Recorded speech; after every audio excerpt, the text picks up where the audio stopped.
വെറും 18 വീഡിയോ. നമ്മളിവിടെ 150, 200, 300 video ഇട്ടിട്ടും. Hi friends, പുതിയൊരു വീഡിയോയിലേക്ക് സ്വാഗതം. ഇന്നത്തെ വീഡിയോയിലൂടെ ഞാൻ നിങ്ങളുമായിട്ട് ഷെയർ ചെയ്യാൻ പോകുന്നത് പുതുതായിട്ട് ചാനൽ തുടങ്ങിയ ബിഗിനേഴ്സ് ആയിട്ടുള്ളവർക്ക് തീർച്ചയായിട്ടും അവരുടെ ചാനലിൽ ഏതൊരു കണ്ടന്റ് കൊണ്ടുവന്നിട്ടാലും 50, 60 അല്ലെങ്കിൽ 10, 20 വ്യൂസ് ഒക്കെ ആയിരിക്കും. 100 വ്യൂസിൻ്റെ മുകളിലോട്ട് പോകുന്നതേ ആയിരിക്കില്ല. അപ്പോൾ ഇങ്ങനെയുള്ള അവസരത്തിൽ അവർക്ക് സ്വാഭാവികമായിട്ടും എന്നാണ് എൻ്റെ ചാനലൊന്ന് ഗ്രോ ആകുക എന്നുള്ള പ്രതീക്ഷയോടുകൂടി വീഡിയോ ഇടുകയും പെട്ടെന്ന് അങ്ങനെ വൈറലാവാതെ അത്തരത്തിൽ ഒരു മീഡിയം ലെവലിൽ, അതായത് മീഡിയം എന്ന് വെച്ചാൽ ആ ചാനലിനെ സംബന്ധിച്ചിടത്തോളം 100 വ്യൂവിൻ്റെ മുകളിൽ പോലും പോവാതെ അത്തരത്തിൽ സ്റ്റക്കായി നിൽക്കുന്ന പ്രവണത കണ്ടുവരുന്നുണ്ട്. ഒരുപാട് ചാനൽ ചെക്ക് ചെയ്യുമ്പോൾ അത്തരത്തിൽ തന്നെയാണ് കാണുന്നത്, വ്യൂസ് വളരെ കുറവാണ്. അപ്പോൾ നമ്മൾ അവരുടെ ചാനൽ നോക്കുമ്പോൾ പ്രത്യേകിച്ച് കാണുന്നത്, ഒന്ന് കൺസിസ്റ്റൻസി ആയിട്ട് വീഡിയോസ് ഇടാത്തത്, 2 തമ്പനെയിൽ ശ്രദ്ധയില്ലാത്തത്, 3 ഡിസ്ക്രിപ്ഷനിൽ ടാഗിൽ ഒന്നും എഴുതാതെ വെറും ടൈറ്റിലിൽ മലയാളം വേർഡ്സ് മാത്രം കൊടുത്ത് അവരെന്ത് ചെയ്യുന്നു, വീഡിയോസ് പോസ്റ്റ് ചെയ്യുന്നു. ഓക്കെ, അപ്പോൾ ബിഗിനറായിട്ട് വരുന്നവർ, അപ്പോൾ അവരോട് നമ്മളിത് പറഞ്ഞു കഴിഞ്ഞാൽ അവർ പറയും വലിയ വലിയ യൂട്യൂബേഴ്സ് വെറും അവരുടെ മലയാളത്തിൽ തന്നെ കീവേഡ് എഴുതി അത്തരത്തിൽ പോസ്റ്റ് ചെയ്യുന്നു, ഡിസ്ക്രിപ്ഷനിൽ ഒന്നും കാണുന്നില്ലല്ലോ, അവർക്കൊക്കെ നല്ല വ്യൂസ് ഉണ്ടല്ലോ എന്ന്. അതായത് ചില ചാനലുകൾക്ക് യൂട്യൂബ് ഇനീഷ്യൽ ബൂസ്റ്റ് കൊടുക്കും. അങ്ങനെ ബൂസ്റ്റ് കിട്ടിയ ചാനലുകൾക്ക് ഓട്ടോമാറ്റിക്കായിട്ട് അവരുടെ ചാനൽ സബ്സ്ക്രൈബ്സ് വരികയും അവരിടുന്ന വീഡിയോസ് ഒരു പെർട്ടിക്കുലർ ടൈമിലോ അല്ലെങ്കിൽ ആ ഒരു ഇട്ട വീഡിയോസ് അത്രയും നോട്ടിഫിക്കേഷൻ പോയി അത്രയും ഫാമിലി മെമ്പേഴ്സ് കാണുമ്പോൾ തീർച്ചയായിട്ടും നല്ലൊരു റെക്കമെൻഡേഷനാണ് കിട്ടുക. യൂട്യൂബിൻ്റെ ഭാഗത്ത് നിന്ന് നല്ലൊരു റെക്കമെൻഡേഷനാണ് കിട്ടുക. ഓക്കെ, അപ്പോൾ ബിഗിനറായിട്ട് വരുന്നവർ അവരെയെല്ലാം നോക്കേണ്ടത് നമ്മുടെ ചാനൽ എങ്ങനെ രക്ഷപ്പെടുത്താം എന്നുള്ള ശ്രദ്ധയിലാണ് വേണ്ടത്. കാരണം അവർക്ക് ഇനീഷ്യൽ ബൂസ്റ്റ് കിട്ടുമ്പോൾ തീർച്ചയായിട്ടും അത് ഒരുപാട് ആളുകളുടെ മുന്നിലേക്ക് റെക്കമെൻഡ് പോവുകയും അവിടെ ആ ഒരു SEO പ്രധാനമാണ്. SEO അനുസരിച്ചുള്ള കീവേഡ്, ടൈറ്റിൽ എല്ലാം പ്രാധാന്യമാണ്. എന്നിരുന്നാലും ബൂസ്റ്റപ്പ് കിട്ടുന്നുണ്ട്.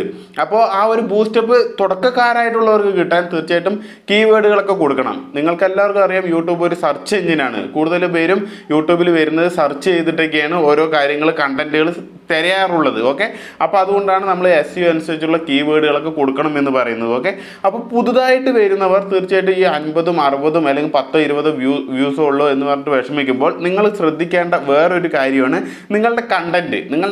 ഒരു കണ്ടന്റ് ക്രിയേറ്റ് ചെയ്യുന്നതിന് മുമ്പ് അത്തരം കണ്ടന്റ് ക്രിയേറ്റ് ചെയ്ത മറ്റുള്ള ചാനലുകൾക്ക് എത്രത്തോളം ഗ്രോ ഉണ്ട് എന്ന് നോക്കുക. ഓക്കെ, അതായത് ഇത് പറയാൻ കാരണം എന്താണെന്ന് വെച്ചാൽ നമ്മൾ എന്തായാലും യൂട്യൂബിൽ വരുന്നത് പല ലക്ഷ്യങ്ങൾ കരസ്ഥമാക്കണം എന്നുള്ള ആഗ്രഹം കൊണ്ട് തന്നെയായിരിക്കും. ഇതിൽ പാഷനായിട്ട് ചെയ്ത് അതിലൂടെ ഒരു വരുമാനം നേടണം എന്ന ആഗ്രഹമുള്ളവർ തന്നെയാണ് ഓരോരുത്തരും.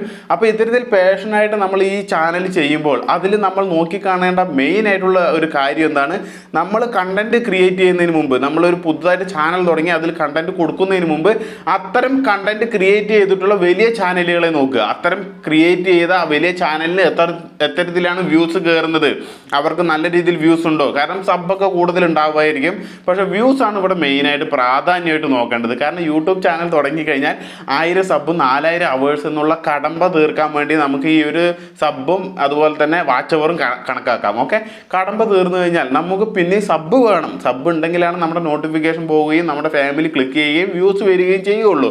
ഓക്കെ, അപ്പോൾ യൂട്യൂബിൽ പ്രാധാന്യമായിട്ട് നമ്മൾ ശ്രദ്ധിക്കേണ്ടത് വ്യൂസ് കൂടുതൽ വരാൻ വേണ്ടിയിട്ടാണ്. ഒരുപാട് പേര് തമ്പനയിൽ അടിപൊളിയാക്കുന്നതും ഡിസ്ക്രിപ്ഷൻ കൊടുക്കുന്നതും ഇതെല്ലാം ക്ലിയർ ആക്കുന്നതെല്ലാം വ്യൂസ് കൂടുതൽ കിട്ടാൻ വേണ്ടിയിട്ടാണ്. ചില കണ്ടന്റുകൾ കൂടുതൽ വ്യൂസ് കൊണ്ടുതരും. അത് എത്തരത്തിലുള്ള കണ്ടന്റ് ആണ് എന്നുള്ളത് നോക്കിക്കാണേണ്ടത് നമ്മുടെ ഉത്തരവാദിത്വമാണ്. നമ്മൾ യൂട്യൂബ് ചാനലിൽ വീഡിയോസ് ഇടുമ്പോൾ നമ്മുടെ ഉത്തരവാദിത്തമാണ് എത്തരത്തിലുള്ള കണ്ടന്റാണ് കൊടുക്കേണ്ടതെന്ന്. ഞാൻ എപ്പോഴും പറയും, ഓൺ ട്രെൻഡിങ് ആയിട്ടുള്ള കണ്ടന്റ് കൊണ്ടുവരൂ.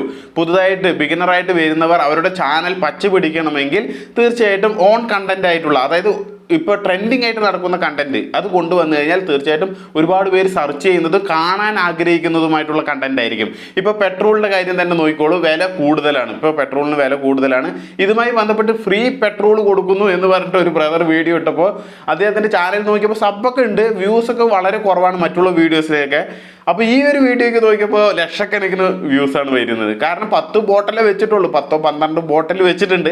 ഏകദേശം 1500 രൂപയുടെ ചിലവുള്ളൂ. പക്ഷേ അവിടെ ഒരു ലോജിക്ക് നോക്കുക, അതായത് ചിന്താശേഷി. അതായത് ഇത്തരത്തിൽ നമ്മൾ ആ ഫ്രീ ആയിട്ട് പെട്രോൾ കൊടുക്കുമ്പോൾ നമ്മുടെ യൂട്യൂബിലുള്ള നമ്മുടെ ഫാമിലി മെമ്പേഴ്സ് എല്ലാവരും കാണുകയും ആ പെട്രോളിനെയും കാട്ടി ഇരട്ടി ക്യാഷും അതുപോലെ തന്നെ സ്നേഹനിധിയായിട്ടുള്ള ഫാമിലി മെമ്പേഴ്സും കൂടും. അതുപോലെ ആ വീഡിയോ വൈറലാവുകയും ചെയ്യും. ഓക്കെ, നല്ല വ്യൂസ് ആണ് കിട്ടിയിരിക്കുന്നത്. ഞാൻ സ്ക്രീൻ റെക്കോർഡ് ചെയ്തിട്ട് ഇവിടെ കാണിക്കുന്നുണ്ട്. അപ്പോൾ ആ ചാനലിൽ മറ്റുള്ള വീഡിയോസിനൊക്കെ അപേക്ഷിച്ച് ഈ ഒരു വീഡിയോ, അതായത് ഓൺ ട്രെൻഡിങ് ആയിട്ടുള്ള വീഡിയോ ആണത്. ഇപ്പോൾ പെട്രോളിന് വില കൂടിക്കൊണ്ടിരിക്കുന്ന സാഹചര്യത്തിൽ അപ്പോൾ അതെന്തായി, നന്നായി വിജയിച്ചു. അതേപോലെ തന്നെ ചില കണ്ടന്റുകൾ ഞാൻ വേറൊരു ചാനൽ കാണിക്കുന്നുണ്ട്. അതായത് 18 വീഡിയോ ചെയ്തിട്ടുള്ളൂ, മില്യൺ കണക്കിന് സബും മില്യൺ കണക്കിന് വ്യൂസും ഉള്ള ഒരു ചാനലാണ്. അതായത് 18 വീഡിയോസ് ചെയ്തിട്ടുള്ളൂ, അനദർ ഭാഷയാണ്. എന്നിരുന്നാലും ആ വീഡിയോ ക്രിയേറ്റ് ചെയ്ത ആ മേക്കിങ്ങിൻ്റെ പെർഫോമൻസ് ആണ് 18 വീഡിയോ ഇട്ടാലും അതിൽ സബും കയറുന്നതും അതുപോലെ വ്യൂസും കയറുന്നതും ആ ചാനൽ വളരെ അധികം ഗ്രോ ആവുന്നതും. വെറും 18 വീഡിയോ, നമ്മളിവിടെ 150, 200, 300 വീഡിയോ ഇട്ടിട്ടും 100ഉം 60ഉം 100ന്റെ താഴെ വ്യൂസ് വരുന്നുള്ളൂ. പക്ഷേ ഇവിടെ കണ്ടോ 18 വീഡിയോ ഇടുമ്പോഴേക്കും ആ ചാനലിന് ഏറ്റവും കൂടുതൽ വ്യൂസാണ് കയറുന്നത്. വ്യൂസും കയറുന്നു, ആ ചാനലിൽ സബും കയറുന്നു, മില്യൺ കണക്കിന് സബും ആവുന്നു, വ്യൂസും ആവുന്നു. ഇതെല്ലാം ആ ഒരു വീഡിയോയുടെ പെർഫോമൻസ് ആണ്. ആ വീഡിയോയുടെ പെർഫോമൻസ് എന്ന് വെച്ച് കഴിഞ്ഞാൽ തമ്പനയിൽ ക്വാളിറ്റി, വീഡിയോ ക്വാളിറ്റി വളരെ പ്രാധാന്യമാണ്. ഒരു മൊബൈൽ കൊണ്ട് ക്രിയേറ്റ് ചെയ്ത ഒരു വ്യക്തി ചാനൽ രക്ഷപ്പെടുന്നുണ്ടെങ്കിൽ തീർച്ചയായിട്ടും അദ്ദേഹത്തിൻ്റെ ക്വാളിറ്റിയുള്ള വീഡിയോസ് അപ്ഡേറ്റ് ചെയ്യണം. അതിനായിട്ട് അദ്ദേഹത്തിന് കുറച്ച് ക്യാഷൊക്കെ ഇൻവെസ്റ്റ് ചെയ്യേണ്ടി വരും. DSLR വാങ്ങേണ്ടി വരും, നല്ലൊരു മൈക്ക് വാങ്ങേണ്ടി വരും. മൈക്ക് ഇമ്പോർട്ടൻ്റ് ആണ്, മൈക്ക് തീർച്ചയായിട്ടും വാങ്ങണം. എന്താണെന്ന് വെച്ചാൽ സൗണ്ട് ക്വാളിറ്റി ഇതിൽ പ്രാധാന്യമാണ്. വീഡിയോസ് അങ്ങോട്ട് മേക്ക് ചെയ്ത് അങ്ങോട്ട് യൂട്യൂബിലിട്ടിട്ട് എനിക്ക് ഇഷ്ടമില്ലാത്ത വീഡിയോ മറ്റുള്ളവർ കാണട്ടെ എന്നുള്ള അടിച്ചേൽപ്പിക്കൽ ഇതിൽ നടപ്പില്ല. നമ്മൾ കഷ്ടപ്പെടുന്നുണ്ടെങ്കിൽ, നമുക്ക് വ്യൂസ് വരുന്നുണ്ടെങ്കിൽ, നമുക്ക് അതിൽ നിന്ന് എന്തെങ്കിലും ഏണിങ്സ് ഉണ്ടാക്കണമെന്നുണ്ടെങ്കിൽ തീർച്ചയായിട്ടും അതിൻ്റെ കഷ്ടപ്പാട് വളരെ വലുതാണ്. നമ്മൾ കഷ്ടപ്പെടാണ്ട് നമുക്ക് ഒന്നും ഒരാളും കൊണ്ടുതരില്ല. അപ്പോൾ നമ്മൾ എന്താണ് ഇതിൽ കഷ്ടപ്പെടേണ്ടതെന്ന് വെച്ചാൽ നല്ല ക്വാളിറ്റി വീഡിയോസ് എടുക്കുക, നല്ല പ്രസൻറ്റേഷൻ കൊടുക്കുക, നമ്മൾ കൊടുക്കുന്ന കണ്ടൻറ്റ് മറ്റുള്ളവർക്ക്, നമ്മളെ കാണുന്നവർക്ക് അത് ഉപകാരപ്പെടണം എന്നുള്ള കണ്ടൻ്റ് ആയിരിക്കണം. ഞാൻ ഈ പറഞ്ഞു തരുന്ന കാര്യങ്ങൾ ബിഗിനറായിട്ടുള്ളവർക്ക് പലപ്പോഴും അറിയാത്ത കാര്യങ്ങളാണ് ഞാൻ ഈ ഒരു കാര്യം പറഞ്ഞു തരുന്നത്. അതെന്താണ്, ബിഗിനറായിട്ടുള്ളവർക്ക് ഉപകാരപ്പെടും. ഞാൻ ഈ പറഞ്ഞു തരുന്നതെല്ലാം യൂട്യൂബിൽ ഒരുപാട് പേരുടെ സ്റ്റോറിയും ഒരുപാട് പേരുടെ ജീവിതങ്ങളും ഒരുപാട് പേരുടെ ചാനൽ ചെക്ക് ചെയ്തിട്ടുള്ള അനുഭവം കൊണ്ടാണ് ഈ കാര്യങ്ങൾ ഞാൻ നിങ്ങൾക്ക് പറഞ്ഞു തരുന്നത്. അതെന്താണെന്ന് വെച്ചാൽ നിങ്ങളുടെ ചാനലിൽ ഇത്തരം കാര്യങ്ങൾ ശ്രദ്ധിച്ച് മുന്നേറാൻ വേണ്ടിയിട്ടാണ്. വീഡിയോ ക്വാളിറ്റി പക്കയാണ്, വീഡിയോ ക്വാളിറ്റി വേണം, വോയിസ് ക്വാളിറ്റി വേണം. യൂട്യൂബ് ചാനലിലും വരണം എന്നുള്ളവരാണെങ്കിൽ തീർച്ചയായിട്ടും ഈ 2 കാര്യങ്ങൾ എന്തായാലും ശ്രദ്ധിക്കണം. എനിക്ക് യൂട്യൂബ് ചാനലിൽ പ്രവർത്തിക്കണം എന്നുണ്ടെങ്കിൽ തീർച്ചയായിട്ടും ഒരു മൈക്ക് വാങ്ങിക്കോളൂ. 1000 രൂപയുടെ താഴെ വരുള്ള ഒരു മൈക്ക് വാങ്ങിക്കോളൂ. ഞാൻ ഡിസ്ക്രിപ്ഷനിൽ കൊടുത്തിട്ടുണ്ട്. ഇത് ആമസോണിൽ ലഭ്യമല്ല, പക്ഷേ നിങ്ങൾക്ക് ഫ്ലിപ്കാർട്ട് വഴി വാങ്ങിക്കാം. ഓക്കെ, ആംബിറ്റ്യൂബ് എന്നുള്ള പേരുള്ള ഒരു മൈക്കാണ്. ബോയയുടെ വാങ്ങണമെന്ന് ഞാൻ റിക്വസ്റ്റ് ചെയ്യില്ല, കാരണം എല്ലാ മൊബൈലും സൂട്ടബിൾ അല്ല. എൻ്റെ കയ്യിൽ വാങ്ങിയത് തന്നെ ഇവിടെ കിടക്കുന്നുണ്ട്. ബോയയുടെ എല്ലാ മൊബൈലും സൂട്ടബിൾ അല്ല, ഓപ്പൺ ക്യാമറ വെച്ച് ചെയ്യേണ്ടി വരും. അപ്പോൾ ഈ ഒരു മൈക്ക് തീർച്ചയായിട്ടും ഇതുമായി ബന്ധപ്പെട്ട ഒരു ഫ്രണ്ട് ചോദിക്കുകയുണ്ടായി. അതുകൊണ്ടാണ് ഈ മൈക്ക് ഞാൻ ഇപ്പോഴും യൂസ് ചെയ്യുന്നുണ്ട്. ആ വാങ്ങിയ മുതൽ ഞാൻ വീഡിയോസിൽ പറഞ്ഞതാണ്. അപ്പോൾ ഇത് ഏകദേശം ആമസോണിൽ 520 രൂപയ്ക്ക് എന്തോ വാങ്ങിയതാണ്. ഫ്ലിപ്കാർട്ടിൽ ഇതിന് വന്നിട്ട് 690 രൂപയുടെ ഇടയിലാണ് ഇതിൻ്റെ പ്രൈസ് എന്ന് വിചാരിക്കുന്നു. ഓക്കെ, അപ്പോൾ നിങ്ങൾക്കത് വാങ്ങിക്കാം. ഒരു നല്ല രീതിയിൽ ഒരു മൈക്ക് ഉപയോഗിച്ച് കഴിഞ്ഞാൽ വോയിസ് റെക്കോർഡ് ചെയ്യുന്ന ചാനലായാലും ശരി, അവർക്ക് വോയിസിന് ക്വാളിറ്റി തന്നെ വേണം. ഓക്കെ, അപ്പോൾ നല്ല രീതിയിൽ വീഡിയോസ് ക്രിയേറ്റ് ചെയ്യുക. ഇതിനുള്ള ഏറ്റവും വിജയ ലക്ഷ്യം എന്ന് പറയുന്നത് നല്ല ക്വാളിറ്റിയിൽ വീഡിയോ ക്രിയേറ്റ് ചെയ്യുക. ക്യാമറയുടെ മുന്നിൽ വരുമ്പോൾ എൻ്റെ ഫ്രണ്ട്, എൻ്റെ ഫാമിലിയാണെന്നുള്ള ധാരണയിൽ സംസാരിക്കുക.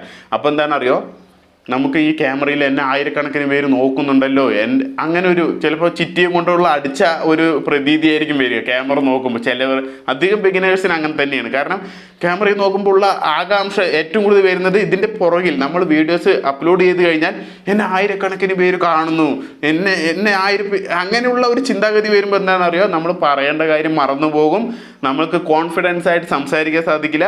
നമ്മുടെ തലയിൽ ഒരു എന്നുള്ളൊരു മൂളിച്ച മാത്രമായിരിക്കും. അങ്ങനെ ആയാൽ നമ്മൾ പറയുന്ന കാര്യം നല്ല രീതിയിൽ പറയാൻ സാധിക്കില്ല, നമ്മൾ കൊടുക്കുന്ന കാര്യം നല്ലതാവില്ല, നമ്മുടെ വീഡിയോ നല്ലതാവില്ല, ഒന്നും നല്ലതാവില്ല. അപ്പോൾ അവിടെ എന്താണ്, നിങ്ങൾ വിചാരിച്ച 1000 പേരല്ല 10 പേര് പോലും ആ വീഡിയോ കാണില്ല. ഓക്കെ, ഈ കാര്യമൊക്കെ അനുഭവത്തിൻ്റെ വെളിച്ചത്തിൽ നിന്ന് പറയുകയാണ്. കാരണം ഒരുപാട് പേര് നമ്മളുടെ ഫാമിലിയിലുള്ളവർ ഇത്തരത്തിൽ ഒരുപാട് കാര്യങ്ങൾ ചോദിക്കാറുണ്ട്. അതെല്ലാം നമ്മൾ റിപ്ലൈ ചെയ്ത് അവരുടെ എല്ലാ കാര്യങ്ങളും സെറ്റിങ്സ് ഇതാണ്, അത് പോയി ചെയ്യും, കാറ്റഗറി ഇങ്ങനെയാണ്, കാറ്റഗറി ചേഞ്ച് ചെയ്യുക, അതിൻ്റെ വീഡിയോസ് ചെയ്തിട്ടുണ്ട്, എല്ലാം നമ്മൾ ഓരോരുത്തർക്കും പറഞ്ഞു കൊടുക്കുമ്പോൾ അതിൻ്റെ ആ ഒരു അനുഭവമാണ് ഞാൻ നിങ്ങളുമായിട്ട് ഷെയർ ചെയ്തത്. ഓക്കെ, അപ്പോൾ ഈ ഒരു കാര്യങ്ങളെല്ലാം വെച്ച് നിങ്ങൾ ചാനൽ മുന്നേറുക. നിങ്ങളുടെ ചാനൽ നല്ല രീതിയിൽ വളർത്തണമെങ്കിൽ അതിൻ്റെ എഫേർട്ടിൻ്റെ എല്ലാ ഘടകവും നിങ്ങളിൽ നിക്ഷിപ്തമാണ്. ഇത് ചിന്തിക്കുക. ഓക്കെ, ഞാൻ എന്ന വ്യക്തിയാണ് എൻ്റെ ചാനലിൻ്റെ വളർച്ചയ്ക്ക് ഞാനാണ് ചിന്തിക്കേണ്ടത്. എൻ്റെ ചാനലിൽ എന്തൊക്കെ കൊടുക്കണം, എൻ്റെ ഫാമിലിക്ക് എന്തൊക്കെയാണ് വേണ്ടത്, ഇതെല്ലാം നോക്കി കാണേണ്ടത് എൻ്റെ ഉത്തരവാദിത്തമാണ്. എന്നിരുന്നാലേ എൻ്റെ ചാനൽ അത് വിജയിക്കുള്ളൂ.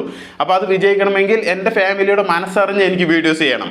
അപ്പോൾ അങ്ങനെയാണ് എൻ്റെ വിജയം എന്ന് പറയുന്നത്. അത് തന്നെയായിരിക്കണം നിങ്ങളുടെ ഓരോരുത്തരുടെ ചാനലും നിങ്ങൾ നോക്കി കാണേണ്ടത്. ഓക്കെ, അതിനുള്ള ഏറ്റവും നല്ലൊരു ഐഡിയ ഞാൻ ആദ്യം പറഞ്ഞത്, 10 വീഡിയോസ് നോക്കുക, നിങ്ങളുടെ കണ്ടന്റ് ഏതാണ് കൊടുക്കുന്നത് അതിൻ്റെ 10 ചാനൽ നോക്കുക, അതിൽ എത്രത്തോളം അവർക്ക് ഗ്രോ ഉണ്ട്, നല്ല രീതിയിൽ ഗ്രോ ഉണ്ടെങ്കിൽ ആ കണ്ടന്റ് തന്നെ നിങ്ങൾ പിൻപറ്റുക.